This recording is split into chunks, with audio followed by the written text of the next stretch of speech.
Policemen in the subways of Buenos Aires control the passengers, making sure they have a valid reason to be out. Argentina is in lockdown until March 31. People can only leave the house to buy basic goods like food and medicine. President Alberto Fernandez made the announcement last Thursday.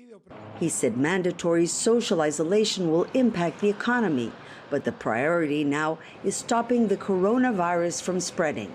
Many Argentines have been following the outbreak in Europe closely. We were lucky enough to receive this pandemic later, so we had more time than other countries to prepare.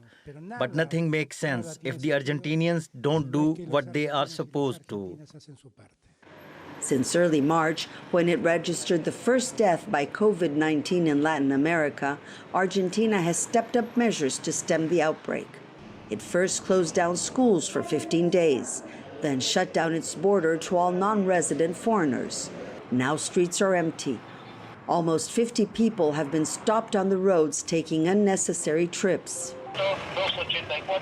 Families are locked up in apartments, unable to enjoy a sunny day in the park.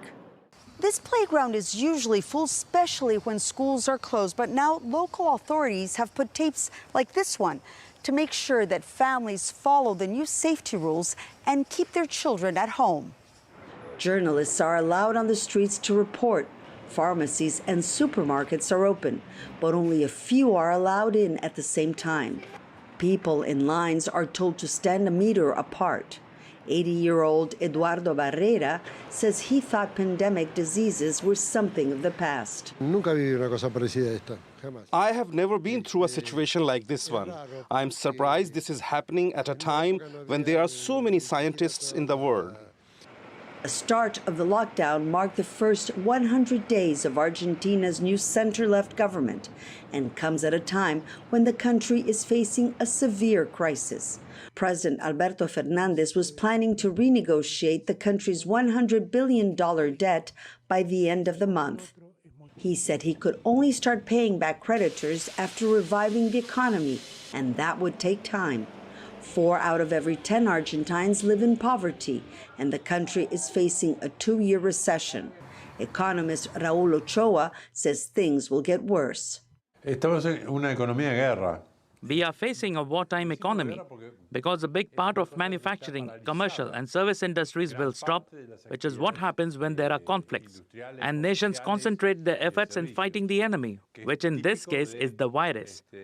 So there will be a strong demand for some sectors like the healthcare and food industries, as well as transportation, but a very large portion of the population will be out of work.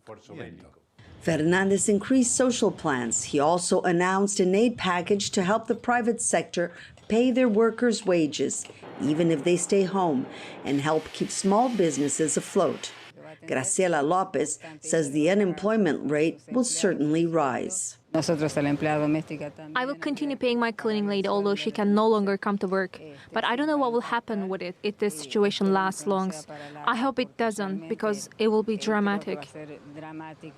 An estimated 40% of the Argentine laborers work informally, and they are the most vulnerable in these uncertain times.